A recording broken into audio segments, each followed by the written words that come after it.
Hello everyone, I welcome you all in the very first lecture of class 11th where we will going to start a new chapter, that is unit and measurement. From today onwards you will get all the regular videos of class 11th. So without any waste of time, let us start our chapter, that is unit and measurement. So the first question is, what is the need of this chapter? Why we will study this chapter? What is the need? So as you all know that unit and measurement both are the basic things that we have do in our daily life. Suppose you are going on a shop to purchase a sugar. So what will you tell to that shopkeeper? Suppose you want to purchase 1 kg sugar. So you said, please give 1 kg sugar to me. Here, what is 1? 1 is the measurement. 1 is measurement. 1 आपका measurement है. And the unit is kilogram, kg. Without unit, you are not able to complete your sentence. Yeah, you are not able to complete your demand.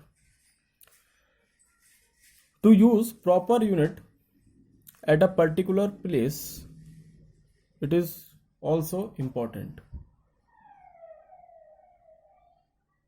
Let us take the example again. Suppose you going to shop and ask a shopkeeper to give 1 kilometer sugar. 1 kilometer sugar. तो shopkeeper क्या करेगा? लात मार के भगा देगा तुम लोगों को, बोलेगा भाग यहाँ से. 1 किलोमीटर शुगर क्या है? तो आपको प्रॉपर जगह पर प्रॉपर यूनिट यूज करना आना चाहिए. हम सबको मालूम है अगर शुगर लेनी है तो वो मैं किलोग्राम में ही मेज़र करूंगा, केजी में ही मेज़र करूंगा. ग्राम में भी कर सकते हो, किलोग्राम या ग्राम में मेज़र करूंगा. इसलिए ही हमारे सिलेबस में ये चैप्टर इंक्लूड करा गया unit and measurement. All above that, physics. What is physics? So physics is also a branch of science which include measurement and unit. Without unit, physics is nothing. Without measurement, physics is nothing. तो physics क्या है आपकी? Measurement है, units. ठीक है, तो आगे चलते हैं अपने चैप्टर में और देखते हैं आगे यूनिट क्या होता है. तो किसी भी क्वांटिटी को मेजर करने के लिए या उसको कंपेयर करने के लिए हमने एक फिक्स्ड स्टैंडर्ड डिसाइड कर रखा है और उसी फिक्स्ड स्टैंडर्ड को हम यूनिट बोलते हैं. जैसे अगर मुझे इस पेपर की लेंथ नापनी है तो ऑब्वियस सी बात है, किलोमीटर में तो नहीं नापूंगा, सेंटीमीटर में नापूंगा. एमएम में भी मैं भी नहीं नापूंगा क्योंकि एमएम बहुत छोटी यूनिट हो जाएगी, किलोमीटर बहुत बड़ी हो जाएगी. तो सेंटीमीटर नाप लूंगा, मेरे लिए प्रॉपर यूनिट है. अगर मुझे अभी जो हमने शुगर का एग्जाम्पल लिया था, वेट ऑफ शुगर ग्राम में कर सकते हैं. अगर बहुत कम लेनी है तो आधी किलो लेनी है तो 500 ग्राम में मेज़र कर सकते हैं. लेकिन जैसे जैसे मेरी क्वांटिटी बढ़ती जाएगी तो मैं 1000 ग्राम क्यों बोलूँ या 10,000 ग्राम क्यों बोलूँ, 10 किलो भी तो बोल सकता हूँ सीधे. तो ये आपकी होती है यूनिट. प्रॉपर यूज यूनिट का आना जरूरी है और यही हम इस चैप्टर में सीखेंगे.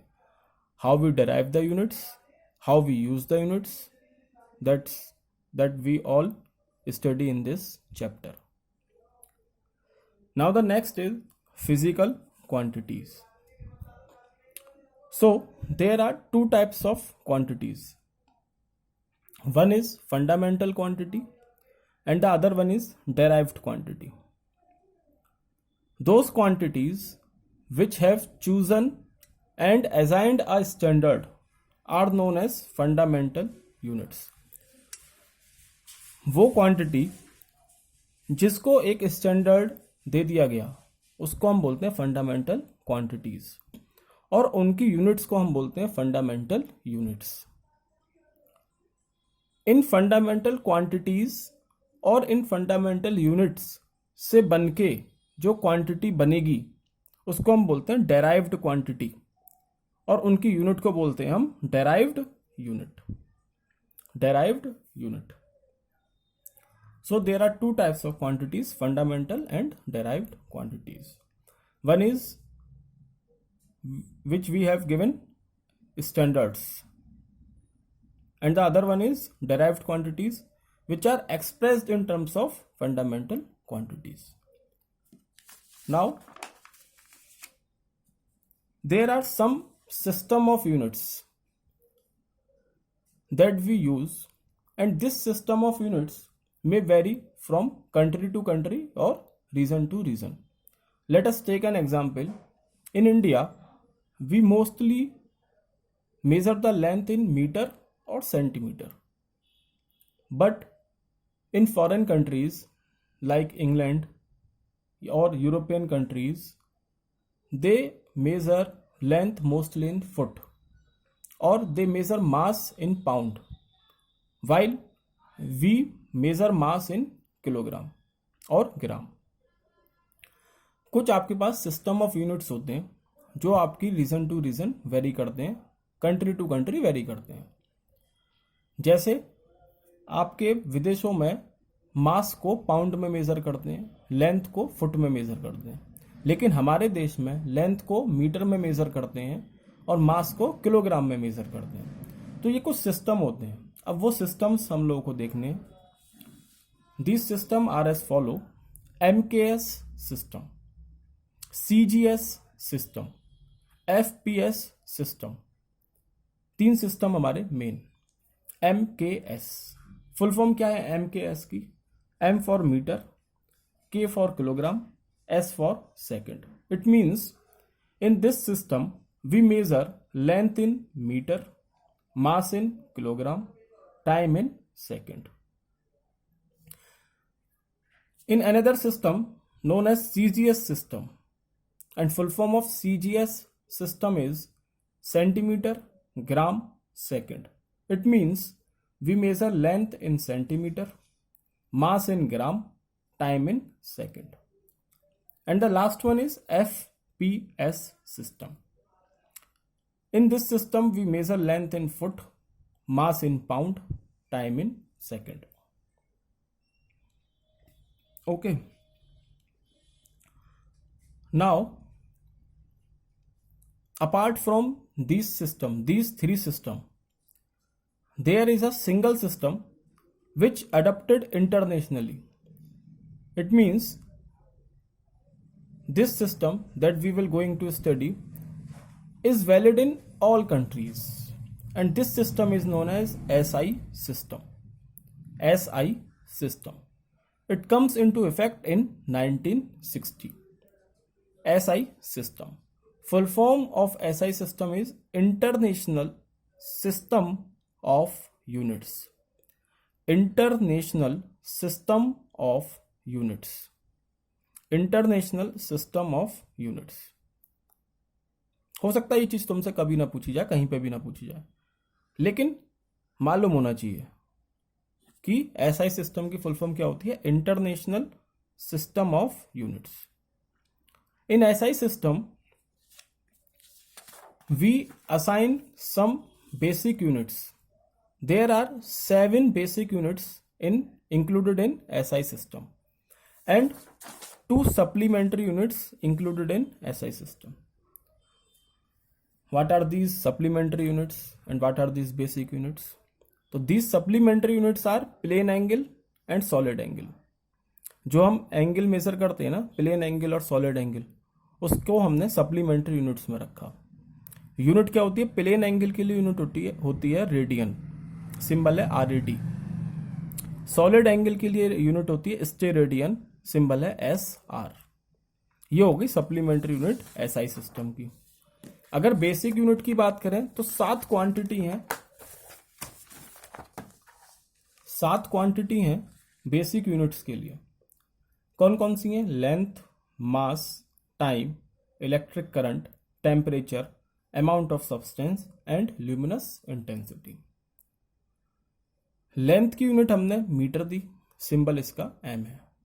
मास की यूनिट हमारी किलोग्राम है, सिंबल इसका kg है। SI सिस्टम की बात हो रही है। टाइम की यूनिट सेकंड है, सिंबल S। इलेक्ट्रिक करंट की unit ampere, symbol A। Temperature की unit kelvin, symbol K। Amount of substance mole में मेजर होगा, सिंबल MOL। और ल्यूमिनस इंटेंसिटी की यूनिट है कैंडेला, सिंबल है CD, small c small d। Okay, these basic units should be remembered to you. You have to remember these units, these symbols, these basic units. Okay, now the next topic is dimension. अब ये जो 7 fundamental quantities हैं, इन्हीं को हम dimension बोलते हैं physical world के लिए। They are known as dimension of physical world.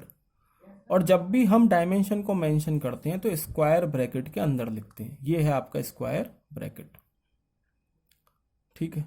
These are the power to which the base quantities are raised to represent the quantity. इनके ऊपर पावर लिखी जाती है, उस पावर को ही हम डायमेंशन बोलेंगे। अभी समझ में आ जाएगा, अभी हम एग्जाम्पल लेंगे। फिलहाल हम पहले इनकी डायमेंशंस देख लेते हैं। तो हमारी वही 7 फंडामेंटल यूनिट्स आ गई। लेंथ की डायमेंशन L है, ब्रैकेट में लिखा है L। Mass M, time T, electric current ampere A, temperature kelvin K, amount of substance MOL, bracket में, ल्यूमिनस इंटेंसिटी CD। डायमेंशन हमेशा ब्रैकेट में लिखी जाती है, ठीक है। Now there is a note, और this note will be helpful to you in upcoming lectures. Look at this figure. If I draw a complete circle, what does that mean? It means that I completely round a circle of 360 degree. Okay.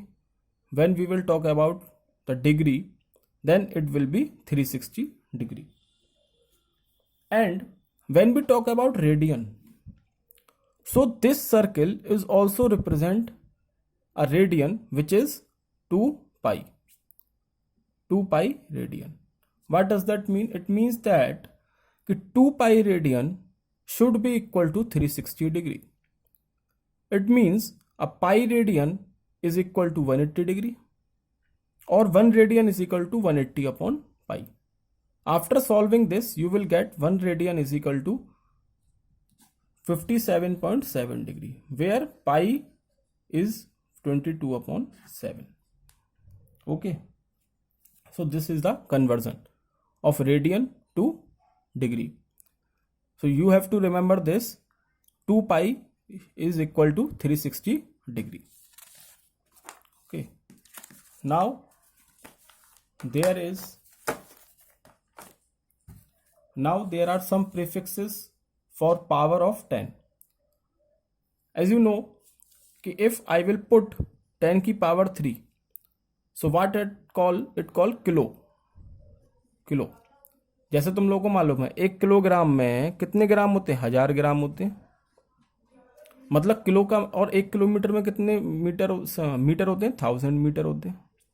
इसका मतलब क्या है कि kilo का मतलब 1000 है।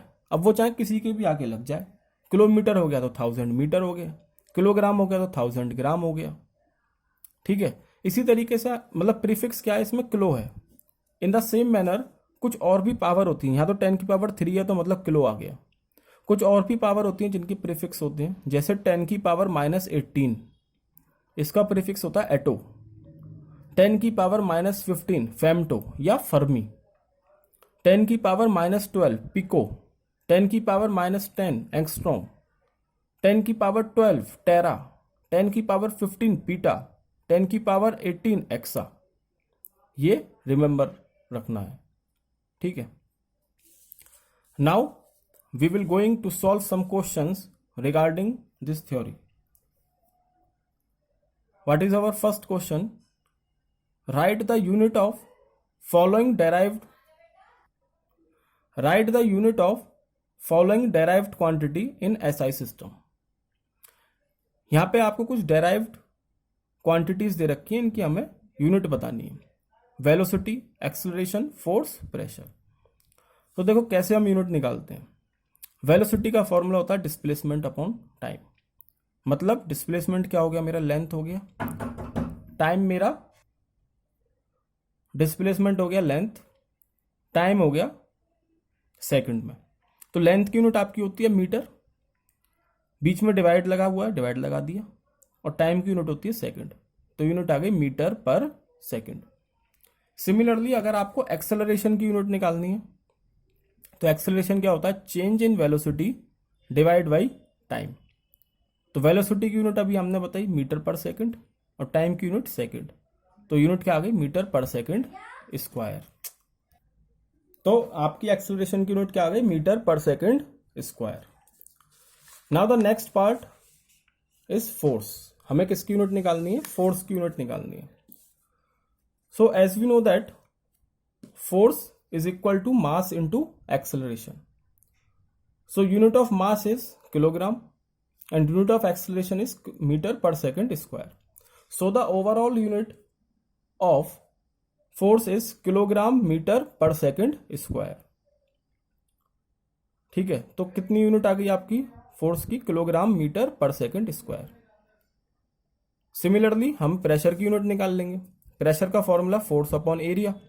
अभी force की यूनिट निकाली किलोग्राम मीटर पर सेकंड स्क्वायर, एरिया हो गया मीटर स्क्वायर, ये ऊपर जाएगा तो -1 बचेगा सिर्फ, तो यूनिट हो गया किलोग्राम मीटर की पावर -1 सेकंड की पावर -2। तो ये आपका हो गया पहला question. Now the next question is how many dyne of force is equivalent to a force of 1 newton. पूछ रहा है कि एक डायन में कितना न्यूटन होता है, या एक न्यूटन में कितना डाइन होता है। और as we know that dyne is the unit of CGS system. Dyne जो है आपकी सीजीएस सिस्टम की यूनिट है फोर्स की। हमें एक न्यूटन में निकालना कितना डाइन होता है, तो हमने मान लिया कि एक न्यूटन में n डाइन होता है। तो न्यूटन को मैं लिखूंगा क्या, किलोग्राम मीटर पर सेकंड स्क्वायर, अभी निकाला है। और क्योंकि ये डाइन है, डाइन मतलब सीजीएस सिस्टम, सीजीएस सिस्टम में आपका मास किस में मेजर होता है, ग्राम में, अभी पीछे बताया था। तो किलोग्राम की जगह ग्राम आ गया, मीटर की जगह सेंटीमीटर आ गया, और सेकंड की जगह सेकंड ही रहेगा। अब यहाँ पे किलोग्राम मीटर पर सेकंड स्क्वायर है, या ग्राम सेंटीमीटर पर सेकंड स्क्वायर है, तो इस किलोग्राम को ग्राम में कन्वर्ट करना पड़ेगा, मीटर को सेंटीमीटर में कन्वर्ट करना पड़ेगा। तो किलोग्राम की जगह आपका क्या आ जाएगा, 1000 ग्राम, मीटर की जगह आपका आ गया 100 centimetre, divide by second square, और ये आपका ऐसे एज इट इज हमने लिख दिया ग्राम सेंटीमीटर पर सेकंड स्क्वायर। जी से जी कट गया, सेंटीमीटर से सेंटीमीटर कट गया, सेकंड स्क्वायर कट गया, और यहाँ एन की वैल्यू कितनी है, 10 की पावर 5। एन की वैल्यू 10 की पावर 5 आ गई, मतलब एक न्यूटन मेरा 10 की पावर 5 डाइन के बराबर हो गया। ये हो गया आपका ये वाला question. Now the next topic is dimensional formula. As we studied कि we always write a dimensional formula in square bracket, and here we start from a very basic quantity, that is length. So there are three basic: mass, length and time. All the quantities are derived from these. So in length there is only a length, no mass and no time. So we can write it as m की power 0, l की power 1, t की power 0. In the same manner, for area we only need length but 2 times. जैसे formula क्या होता है, length into length या length into breadth, side का square. तो हम एरिया का डायमेंशनल फॉर्मूला क्या लिखेंगे, m की पावर 0, l का स्क्वायर, t की पावर 0। सिमिलरली वॉल्यूम के लिए मुझे 3 डायमेंशन चाहिए होते हैं, इसलिए ये l क्यूब हो गया। मास नहीं चाहिए, टाइम भी नहीं चाहिए, तो m0, t0, l3। वेलोसिटी की बात करूं तो वेलोसिटी आपकी होती है मीटर पर सेकंड। मीटर मतलब लेंथ एल, टाइम मतलब टी, सेकंड मतलब टाइम, तो एल टी की पावर -1, तो एम हो गया 0, L1 टी की पावर -1। एक्सेलरेशन की यूनिट होती है मीटर पर सेकंड स्क्वायर, तो ये हो गया L1 टी की पावर -2, m0 L1 टी की पावर -2। अगर फोर्स देखोगे तो फोर्स का फॉर्मूला होता है मास इंटू एक्सेलरेशन। मास की जगह m आ जाएगा और एक्सेलरेशन की जगह अभी देखा L1 टी की पावर -2। तो फोर्स का जो डायमेंशनल फॉर्मूला होता है वो होता है m1 L1 टी की पावर -2। ये आपको याद रखना, ये बहुत जगह काम आता है, इसलिए आपको इसको रिमेंबर करना पड़ेगा कि फोर्स का जो डायमेंशनल फॉर्मूला है वो m1 L1 टी की पावर -2 है। जैसे अभी मैं वर्क का निकालता हूं, तो वर्क का फॉर्मूला होता है फोर्स इंटू डिस्प्लेसमेंट। तो मैं यहाँ पे अब डायरेक्ट फोर्स का डायमेंशनल फॉर्मूला लिख सकता हूँ, नहीं याद होता तो मुझे ये कैलकुलेशन भी दोबारा करनी पड़ती। तो m1 L1 टी की पावर -2 हो गया फोर्स का, और डिस्प्लेसमेंट होता है L1, तो इसको ऐड कर दूंगा L1 L1 L2 हो गया, तो m1 L2 टी की पावर -2। ये आपका डायमेंशनल फॉर्मूला हो गया वर्क का। ठीक है, now there are some important points that I am writing in the form of note.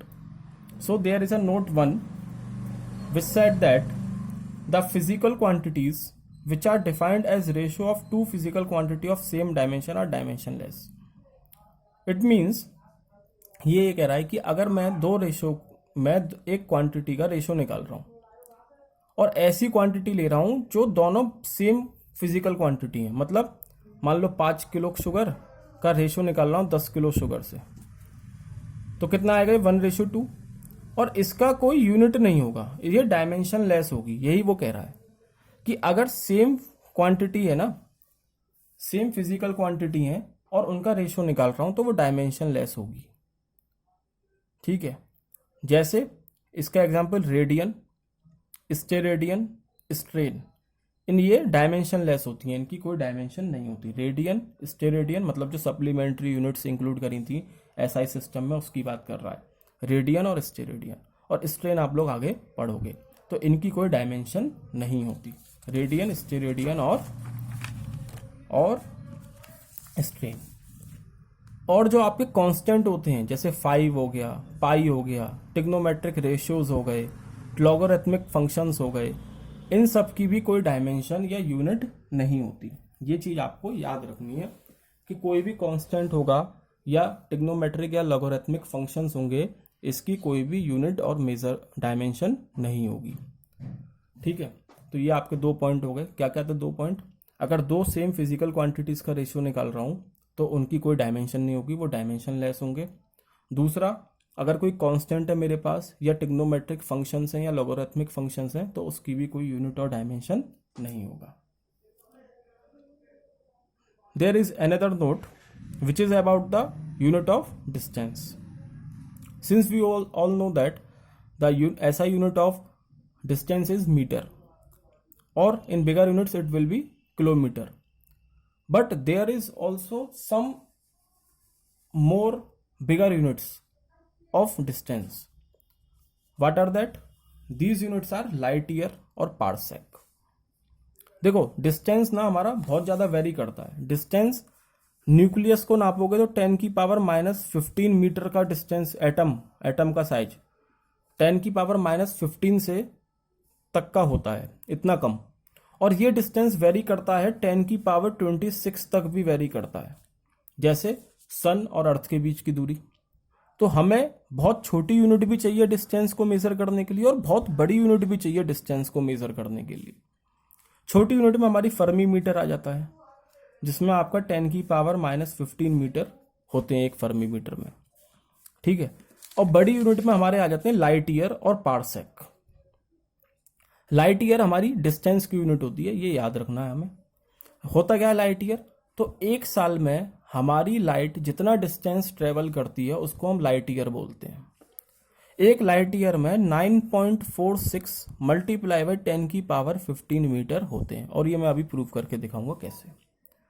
Parsec भी आपकी डिस्टेंस की यूनिट होती है, और एक पार्सेक में आपके 3.08 इंटू 10⁻16 मीटर या 3.26 लाइट ईयर होते हैं। ठीक है, अब देखो लाइट ईयर मैं तुमको दिखाता हूँ। एक लाइट ईयर हमने क्या बोला कि एक साल में बॉडी जितना डिस्टेंस कवर करती है वो मेरा लाइट ईयर कहलाता है। और यूनिट क्या है? लाइट ईयर हमारी डिस्टेंस की यूनिट है। तो डिस्टेंस क्या होता है? Speed into time.